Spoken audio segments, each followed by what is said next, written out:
여러분들은 신앙생활하면서 여러분들을 돌아볼 때 여러분들은 얼마나 많이 변한 것 같으십니까?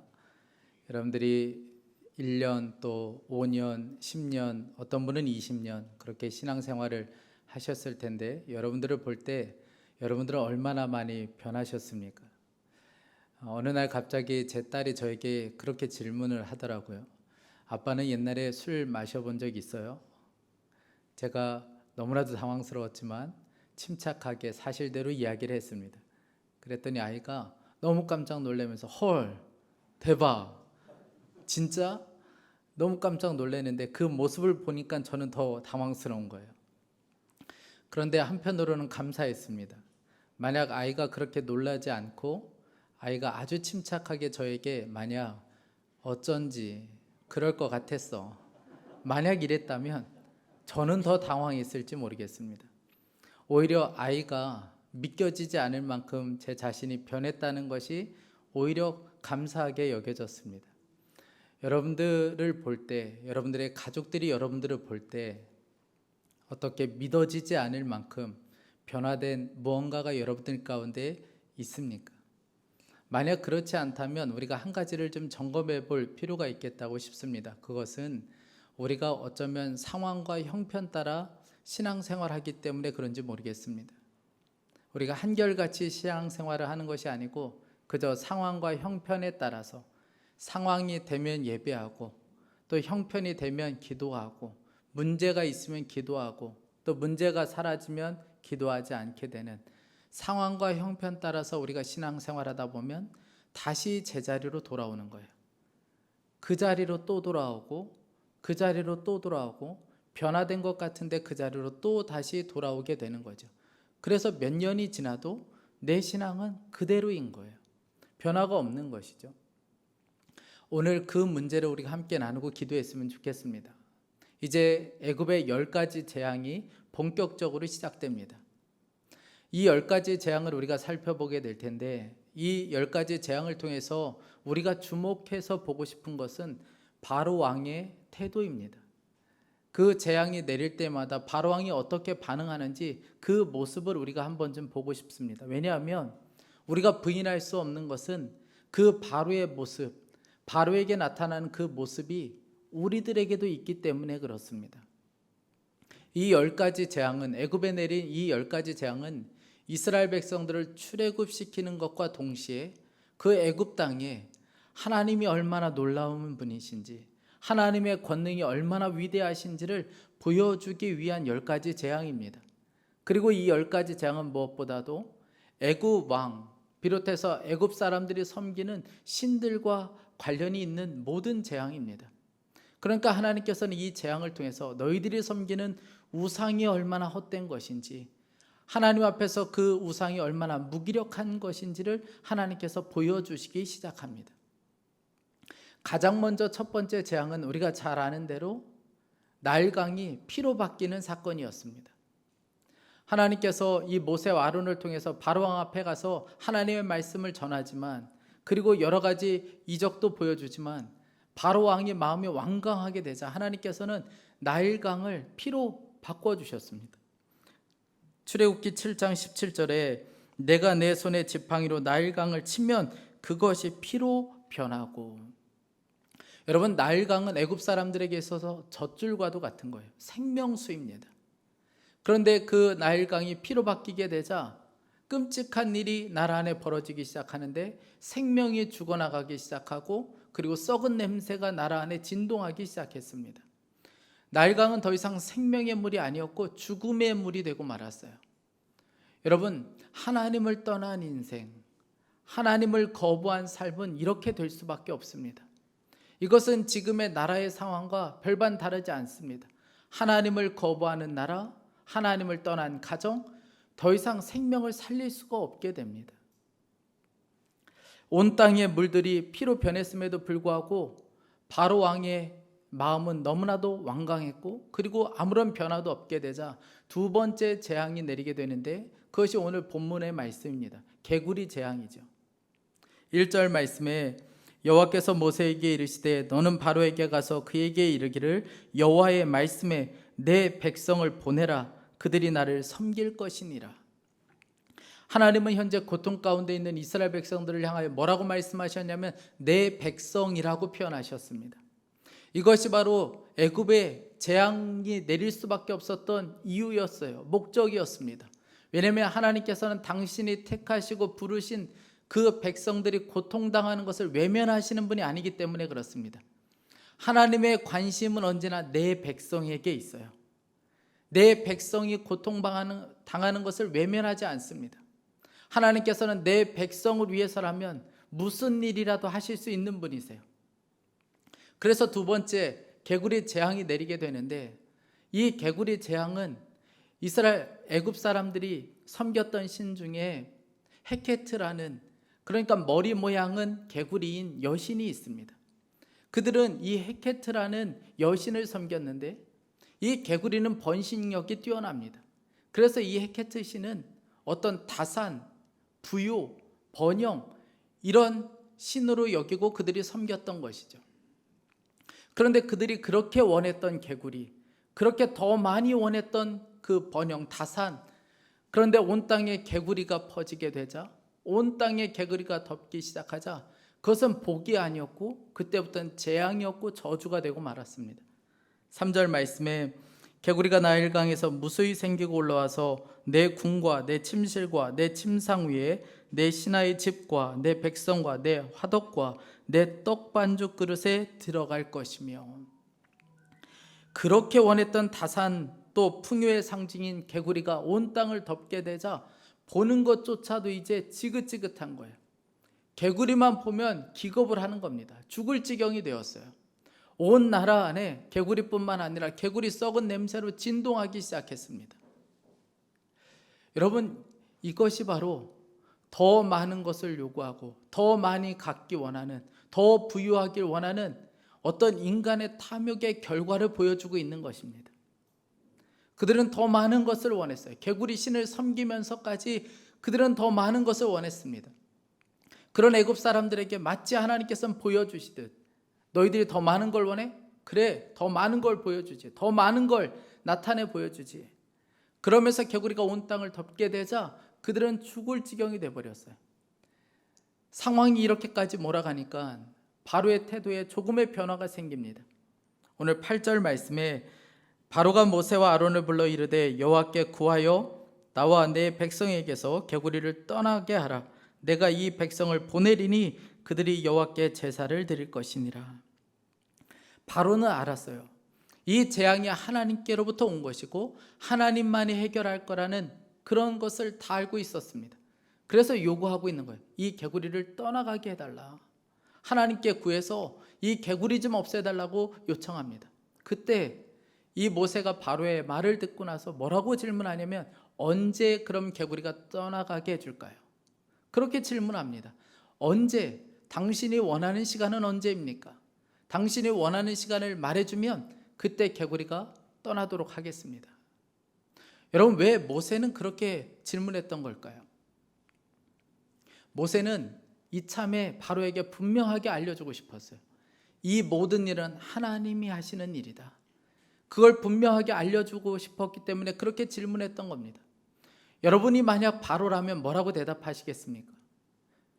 지금 당장이라고 대답해야 되죠. 지금 당장 떠나가게 해달라고 여러분 그렇게 대답해야 되지 않겠습니까? 그런데 바로는 당황스럽게도 내일이라고 이야기해요. 여러분 왜 그랬을까요? 오늘과 내일 사이에 하나님 없이 자연스럽게 이 개구리가 떠나기를 바랬던 것이죠. 여러분, 사람은 이렇습니다. 쉽게 입에서 하나님이라는 말이 나오지 않아요. 하나님께 쉽게 엎드리지 않습니다. 간혹 그런 경우가 있어요. 성도님들 중에 목사님, 이번 일을 통해서 우리 남편이 좀 주님께 완전히 돌아왔으면 좋겠어요. 이 일을 통해서 우리 아이들이 좀 깨달았으면 좋겠습니다. 여러분 그렇게 말씀하는 분들이 있어요.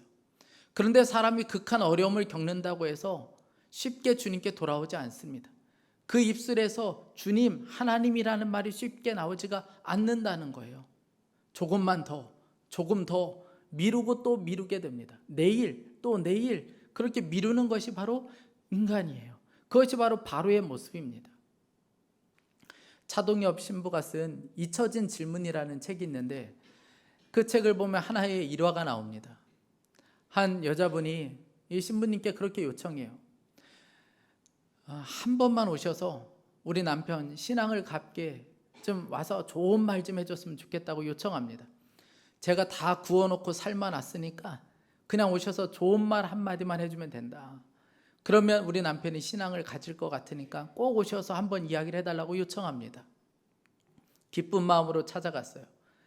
그런데 남편이 이 신부님을 보자마자 얼굴이 그냥 죽상이 돼버렸어요. 너무 싫은 거예요. 아내가 찻상을 준비하러 부엌에 간 사이에 그분이 그렇게 이야기했더라는 거예요.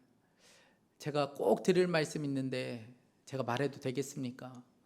그럼요, 물론이죠. 무슨 이야기도 하셔도 됩니다. 그랬더니 이분이 귓속에다 대고 하는 이야기가 저 신앙 갖고 싶지 않아요. 저는 아직 젊은데 술도 더 마시고 또 세상도 더 즐기고 싶고 제가 또 바람도 한번 펴보고 싶고 저 신앙 갖고 싶지 않습니다.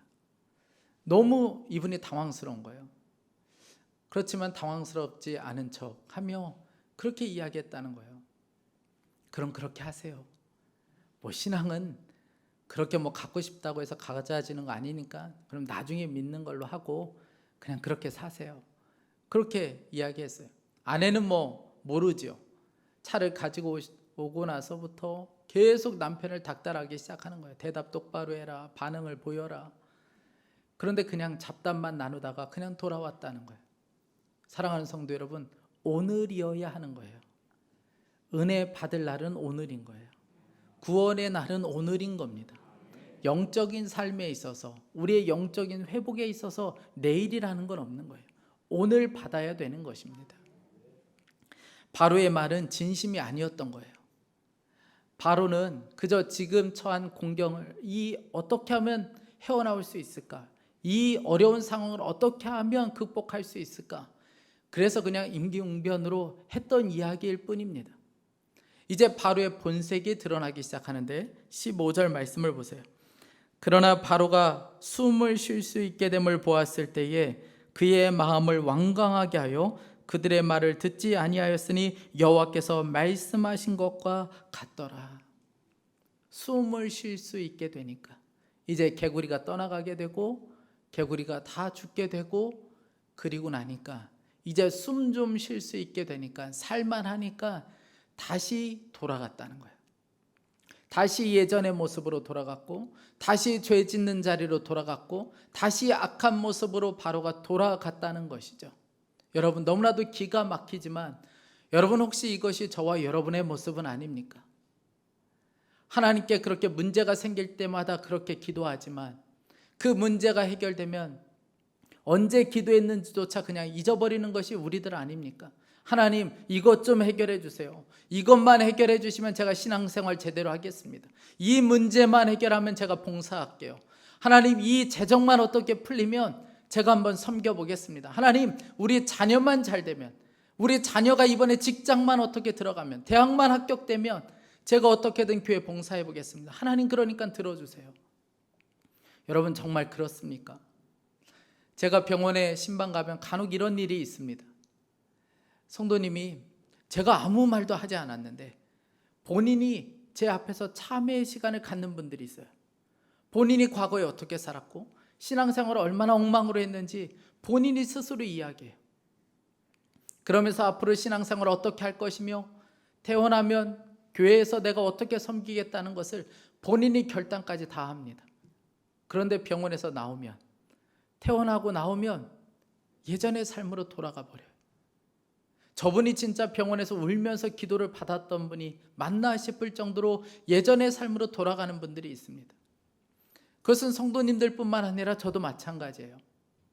여러분 제가 이 자리에 설 때까지 얼마나 기도하고 주님을 바라보며 마음 졸이며 이 자리에 서겠습니까?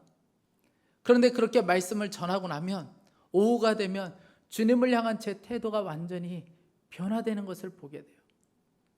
마음도 풀어지고 제 몸도 풀어지는 것을 보게 됩니다. 제 아내가 암이 의심된다고 했을 때 정밀검사를 받아야 된다고 했을 때 저는 금식하며 기도했습니다. 여러분, 그런데 그 모든 문제가 해결되었을 때 여러분, 저는 여전히 하나님을 향하여 금식하며 기도하고 있을까요? 하나님을 향한 제 태도가 변하는 것을 보게 됩니다. 여러분, 이것이 바로 우리들의 모습이에요. 문제가 생기면 하나님을 향하여 그렇게 간절하게 기도하지만 문제가 끝나버리면 다시 예전의 삶으로 돌아가 버립니다. 그것이 바로 죄의 속성이에요. 숨만 쉴 수 있으면, 조금 편해지면, 먹고 살만하면, 문제가 없어지면 다시 예전의 삶으로 돌아가 버려요. 제자리로 돌아가 버립니다. 여러분, 우리의 삶이 왜 이런 걸까요? 우리의 신앙생활의 목적이 분명하지 않기 때문에 그렇습니다. 여러분, 우리의 신앙생활의 목적이 그저 문제 해결에만 있으면 이러한 삶에서 벗어날 수가 없게 돼요. 우리의 신앙생활의 목적이 여전히 문제 해결에만 있으면 그 문제가 해결되고 나면 다시 옛날의 모습으로 돌아가고 말아요. 내가 변한 것 같지만 아니요, 그 문제 때문에 변한 것처럼 보였던 것이지 다시 예전의 삶으로 돌아가 버립니다. 신앙생활의 목적이 분명하지 않기 때문에 그래요. 오스카 와일드가 쓴 지옥의 단편이라는 제목의 우화적인 소설이 하나 있습니다.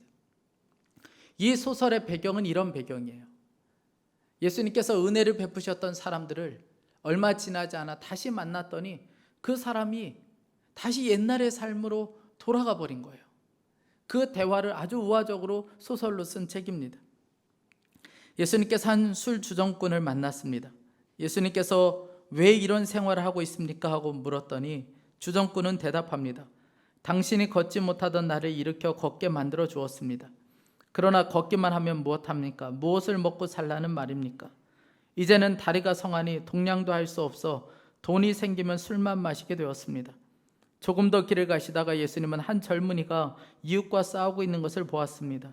예수님은 그에게 묻습니다. 여보게 청년, 어째서 이런 생활을 하고 있습니까? 그러자 그는 예수님에게 이렇게 대답했습니다. 나는 당신이 눈을 뜨게 해준 맹인이었습니다. 그러나 눈을 뜨고 나니 보이는 건 모두 화나는 세상뿐입니다. 결국 나는 화풀이를 하려고 깡패 생활을 하게 된 것입니다.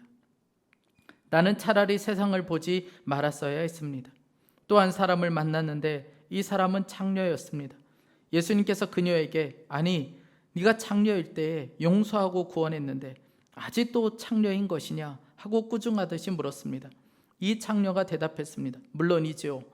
제가 예수님으로부터 모든 죄를 사함받고 창녀 생활을 청산했었지요. 그런데 갈 데도 없고 할 일도 없고 무엇보다 외로워서 살 수가 없었습니다. 그래서 다시 옛날 직업으로 돌아와서 살고 있습니다.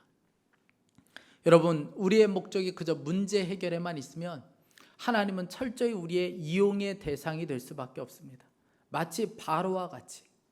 바로는 하나님을 향한 경외함이 전혀 없었습니다. 바로의 목적은 하나님을 이용하는 것뿐이에요. 하나님과 거래하고 흥정하는 것뿐이었습니다. 우리의 인생의 목적이 바로 문제 해결에만 있으면 우리도 바로와 같이 살 수밖에 없다는 거예요. 제가 이번 주 중에 카페에서 설교를 준비하는데 제 옆 테이블에 한 고등학교 정도 되는 두 자매가 앉아서 이런저런 이야기하고 있더라고요. 그 시간에 왜 학교를 안 가고 거기 앉아 있는지는 모르겠지만 이 두 자매가 막 말도 험하게 하고 그리고 뭐 욕을 섞어가면서 이야기하고 한참을 그렇게 핸드폰 하다가 둘이 담배 피러 나가더라고요. 담배값 들고.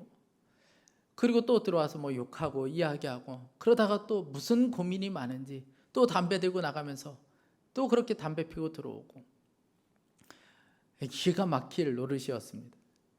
그런데 이 아이를 보면서 제가 너무나도 소스라치게 놀란 게 뭐냐면 이 아이가 할아버지하고 통화를 하는 그 통화의 목소리를 듣고 제가 깜짝 놀랐어요. 제가 어떻게 흉내를 낼 수는 없지만 이 아이가 그렇게 욕하고 막 험하게 이야기했던 그 목소리가 완전히 바뀌었어요. 할아버지 그러면서 할아버지한테 할아버지 나 배고파 15,000원만 고마워 근데 엄마한테는 절대 말하면 안 돼 그러면서 통화를 끊고 또 욕하고 담배 피러 나가고 제가 그 모습을 보니까 기가 막힌 거예요. 이 아이에게 있어서 할아버지는 철저히 이용의 대상인 거예요. 그런데 여러분, 우리가 하나님을 이렇게 믿고 있지 않습니까? 철저히 이용의 대상으로, 철저히 그저 문제 해결사로. 여러분, 그러나 우리가 믿는 하나님은 우리의 문제 해결사도 우리의 이용의 대상도 아닙니다. 그분은 우리의 섬김의 대상이요 예배의 대상이에요. 오늘 1절 말씀에 여호와께서 모세에게 이르시되 너는 바로에게 가서 그에게 이르기를 여호와의 말씀에 내 백성을 보내라. 그들이 나를 섬길 것이니라. 여러분, 이것이 바로 출애굽의 목적입니다. 이스라엘 백성들이 숨을 쉴 수가 없었어요. 이 애굽에 사로잡혀서 종로로 타느라 그들이 숨을 쉴 수 없을 지경이었습니다. 그런데 하나님께서 그들을 구원해내신 것은, 다시 숨을 쉬게 하신 것은 그들로 하여금 하나님을 섬기도록 하기 위한 것이었습니다. 그저 좀 더 잘 살고 편하게 살기 위해서 그들을 숨쉬게 하신 것이 아니었고, 하나님을 섬기고 하나님을 예배하도록 하기 위해서 그들을 구원해내셨다는 것이죠. 이것은 저와 여러분들도 마찬가지입니다. 죄와 허물로 우리가 숨이 끊어져 버렸잖아요. 죄와 허물로 인해서 우리가 숨이 끊어졌을 때에 하나님께서 우리를 구원하시고 다시 숨 쉴 수 있게 하신 것은 하나님을 섬기도록 하기 위한 것이었습니다. 우리가 여러 가지 죄에 짓눌려 살 때에, 우리가 여러 가지 짐에 짓눌려서 숨통이 조여올 때, 도대체 숨을 쉴 수 없을 그때에 하나님께서 우리의 숨통을 열어주시고 숨 쉴 수 있게 하신 것은 그저 우리 좀 더 편하게 살도록 하기 위한 것이 아니었고, 하나님을 더욱더 섬기도록 하기 위해서, 하나님을 예배하도록 하기 위해서 우리가 숨쉬게 된 것이죠. 그래서 시편 150편 6절은 이렇게 찬양합니다. 호흡이 있는 자마다 여호와를 찬양할지어다. 하나님께서 호흡을 주는 사람들, 숨통을 열어준 사람들, 그 사람들을 해야 될 일은 한 가지라는 거예요. 하나님을 섬기고 하나님을 예배하는 것입니다. 광야 생활을 마치고 가나안 땅에 들어간 이스라엘 백성들, 이제 가나안의 족속들을 점령하고, 그 뒤에 여호수아가 이스라엘 백성들을 모아놓고 그들에게 이렇게 선언합니다. 여호수아 24장 말씀이에요. 그러므로 이제는 여호와를 경외하며 온전함과 진실함으로 그를 섬기라. 너희의 조상들의 강 저쪽과 애굽에서 섬기던 신들을 치워버리고 여호와만 섬기라. 만일 여호와를 섬기는 것이 너희에게 좋지 않게 보이거든 너희 조상들이 강 저쪽에서 섬기던 신들이든지 또는 너희가 거주하는 땅에 있는 아모리 족속의 신들이든지 너희가 섬길 자를 오늘 택하라. 오직 나와 내 집은 여호와를 섬기겠노라. 여러분, 왜 여호수아가 이스라엘 백성들을 모아놓고 이 이야기를 했던 걸까요? 광야 생활이 끝났어도 하나님 잊어버리지 말라는 거예요. 이제 먹고 살만하다고 해서, 좀 편해졌다고 해서 하나님께 등 돌려서는 안 된다는 거예요. 우리가 있어야 될 자리, 광야에서나 가나안 땅에서나 우리가 있어야 될 자리는 하나님을 섬기는 자리라는 것이죠. 다시 옛날로 돌아가서는 안 된다는 거예요. 그때 이스라엘 백성들이 이렇게 고백합니다. 그러므로 우리도 여호와를 섬기리니 그는 우리 하나님이십니다. 여러분, 신앙생활은 하나님을 섬기는 자리에 머무는 것입니다. 다시 옛날에 그 자리로 돌아가지 않는 거예요. 하나님을 예배하고 하나님을 섬기는 자리에 머물러 있는 것이 신앙생활입니다. 그것이 바로 우리가 오늘 숨쉬는 목적이에요. 저는 오늘 말씀을 준비하면서 제 안에 참 회개할 것이 많이 있다는 것을 깨닫게 해주셨어요. 제가 이 교회 부임하고 나서 뒤돌아보니까 지금까지 아주 짧은 시간인데, 처음 왔을 때에 이 문제는 어떻게 하지? 이건 어떻게 해결하지? 했던 문제들이 지금 와서 보니까 기가 막히게 다 해결이 되어 있어요. 이 짧은 시간에 하나님께서 놀랍게 응답해 주셨다는 것을 알게 되었습니다. 그런데 갑자기 제 안에 그런 질문이 들었어요. 그래서 주님을 더 사랑하게 되었는가? 그래서 더 주님을 갈망하게 되었는가? 이 질문이 제 이 가슴에 새겨지는데 너무 부끄러운 마음이 드는 거예요. 마치 제가 바로와 같이 여겨지는 겁니다. 문제는 다 해결이 됐는데 내 안에 주님을 갈망하고 주님을 사랑하는 마음이 더 커졌는가? 더 분명해졌는가? 거기에는 자신이 없는 거예요. 사랑하는 성도 여러분, 우리의 신앙생활에 있어서 얼마나 많은 문제가 해결되었는가? 얼마나 우리가 살기 편해졌는가, 얼마나 많은 복을 받았는가, 그보다 더 중요한 것은 우리가 얼마나 더 주님을 사랑하게 되었는가요? 우리가 얼마나 더 주님을 더 섬기게 되었는가, 우리가 더 얼마나 열정적으로 하나님을 예배하게 되었는가. 여러분, 그것이 우리의 삶에 있어서 더 중요한 것입니다.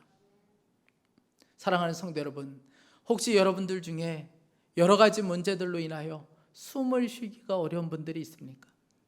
잠을 자는 것이 너무나도 고통스럽고 너무나도 많은 문제들로 인하여 숨통이 조여오는 분들이 있습니까? 여러분, 그러면 주님을 붙잡으세요. 우리 주님이 그 숨을 열어주시는 분이십니다. 그러나 여러분들 중에 이제 어느 정도 문제도 사라지고 가정에 편안하게 되었고, 그리고 여러분들 안에 무슨 기도 제목을 물으면 딱히 기도 제목이 생각나지 않는다면 여러분 진짜 위기라고 생각하셔야 돼요. 예전의 삶으로 돌아가지 않기 위해 주님을 더 강하게 붙잡아야 합니다. 문제가 있을 때보다 더 강하게 주님 곁에 있어야 돼요. 여러분, 오늘도 우리가 숨을 쉬는 이유와 목적은 하나님을 예배하고 하나님을 섬기는 것입니다. 숨을 쉴 수 있을 때나 숨을 쉴 수 없을 때나 우리의 목적은 하나님 그분을 갈망하고 그분을 섬기는 자리에 있는 것입니다. 그런 저와 여러분이 될 수 있기를 간절히 축복합니다. 우리 이 시간에 좀 함께 기도하겠습니다. 우리 이 시간에 좀 간절한 마음으로 좀 기도하고 싶습니다. 하나님, 숨을 쉴 수 없을 정도로 고통스러울 때 제가 주님을 붙잡겠습니다. 하나님, 숨통이 열려질 수 있게 해주십시오. 하나님, 그러나 제가 아무 문제가 없을 때, 편안할 때 더욱 주님을 붙잡게 하셔서 하나님, 우리가 예전의 삶으로 돌아가지 않게 하여 주십시오. 하나님, 숨을 쉴 수 있을 때나 없을 때나 언제나 하나님을 예배하고 섬기는 자 될 수 있게 하여 주옵소서. 문제 해결이 우리 인생의 목적이 되지 않게 하여 주시고 하나님을 사랑하고 섬기는 것이 우리의 인생의 최고의 목적이 될 수 있게 하여 주옵소서. 우리의 주여 한번 부르짖고 기도하겠습니다. 주여, 하나님 아버지, 주님, 우리가 예전의 삶으로 돌아가지 않겠습니다. 하나님 아버지, 숨을 쉴 수 있다고 해서, 우리가 편안하다고 해서, 하나님 문제가 사라졌다고 해서 우리가 하나님 아버지 예전의 삶으로 돌아가지 않겠습니다. 언제나 하나님 곁에 있고 하나님을 예배하고 섬기는 자리에 머물러 있게 하여 주십시오. 하나님, 우리의 인생의 목적이 그저 문제 해결에 있지 않게 하여 주시고 우리가 숨을 쉬는 목적이 하나님을 섬기는 것이고, 하나님 아버지, 우리가 오늘도 숨을 쉬는 것이 하나님을 섬기는 것에 있음을 오늘도 알게 하여 주시기 원합니다. 하나님 아버지, 주님 붙잡아 주소서. 성령 아버지, 우리를 붙잡아 주소서. 우리의 눈이 열릴 수 있게 하여 주셔서 우리가 그저 상황 따라 형편 따라 그렇게 신앙생활하지 않게 하여 주시기 원합니다. 문제가 있으면 매달리고 그렇지 않으면 하나님 아버지 완전히 도달해서는 하나님 아버지 어리석은 자가 되지 않게 하여 주십시오. 우리가 바로와 같은 하나님 아버지 어리석은 자가 되지 않게 하여 주시기 원합니다. 하나님 아버지, 우리의 눈이 열어주소서. 하나님, 우리의 눈을 열어주소서. 하나님 아버지, 우리의 영적인 삶이 하나님 문제에 사로잡혀 살지 않게 하여 주십시오. 하나님 아버지, 사랑하는 성도들 중에 하나님 숨통이 막힌 것처럼 고통 가운데 있는 성도들도 있습니다. 하나님 열어주십시오. 하나님 살려주십시오. 다시 한번 숨을 쉬게 하여 주십시오. 하나님 아버지, 주님 앞에 간절히 원합니다. 하나님, 문제가 사라지고 편안할 때 하나님 더욱더 주님을 의지하게 하여 주시고 숨을 쉴 수 있을 때나 없을 때나 우리가 붙잡는 분이 주님 될 수 있게 하여 주시기 원합니다. 하나님 아버지, 주님을 사모합니다. 오 주님이 없사옵소서. 하나님, 사랑하는 주님, 하나님, 바로의 모습이 참 안타깝게 여겨지는 것은 이것이 바로 우리들의 모습이기 때문에 그렇습니다. 숨 좀 쉴만 하면 다시 제자리로 돌아가려는 것이 바로 우리들의 모습입니다. 하나님, 우리를 긍휼히 여겨 주십시오. 더 이상 문제 해결만 위한 신앙생활하지 않게 하여 주시기 원합니다. 죄와 허물로 숨이 끊어진 우리를 구원하시고 다시 숨쉬게 하신 것은 하나님을 섬기기 위함인 것을 믿습니다. 숨이 막히는 것처럼 여겨질 때에도, 숨을 쉴 수 있을 때에도 언제나 하나님을 섬기고 하나님을 예배하는 자리에 있게 하여 주옵소서. 하나님, 사랑하는 성도들 중에 한 숨통이 막힌 것처럼 답답한 가운데 머물러 있는 성도들도 있습니다.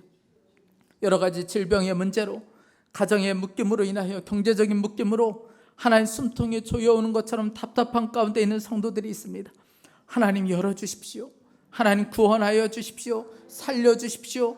다시 숨이 쉴 수 있게 되고 하나님 아버지 그 숨으로 하나님을 찬양하고 예배할 수 있게 하여 주옵소서. 하나님 그러나 평안한 가운데 있는 성도들, 아무 문제가 없는 성도들, 모든 문제가 사라진 성도들, 하나님 더욱더 주님을 붙잡을 수 있게 하여 주옵소서. 더욱더 하나님을 의지하고 주님을 사랑하고 갈망할 수 있게 하여 주옵소서. 사랑하는 주님, 우리 자녀들을 주님 손에 의탁합니다. 하나님 저들이 여러 가지 짓눌려 숨통이 조여오는 이 상황 가운데 하나님 세상에 나가 짓눌려 살지 않게 하여 주시고 하나님을 예배하는 자로, 하나님을 섬기는 자로 살아갈 수 있게 하여 주옵소서. 사랑하는 주님, 이 나라를 주님 손에 의탁합니다. 주님께서 은혜와 긍휼을 베풀어 주셔서 하나님 나라가 확장될 수 있게 하여 주옵소서. 동성애를 합법하려는 모든 시도가 무산될 수 있게 하여 주시고 모든 갈등과 분열이 십자가로 연합될 수 있게 하여 주옵소서. 하나님 저 북한 땅을 오늘도 기억하여 주십시오. 하나님 지도자의 완고한 마음이 꺾어지고 그 땅에 교회가 세워지고 예배가 회복될 수 있게 하여 주옵소서. 오늘도 주님 앞에 귀한 예물을 봉헌하여 드렸습니다. 사랑하는 성도들이 드린 예물을 기쁘게 받아주시고 하나님 나라를 위하여 사용될 수 있게 하여 주옵소서. 주님을 찬양합니다. 주 예수 그리스도의 이름으로 기도했습니다. 아멘.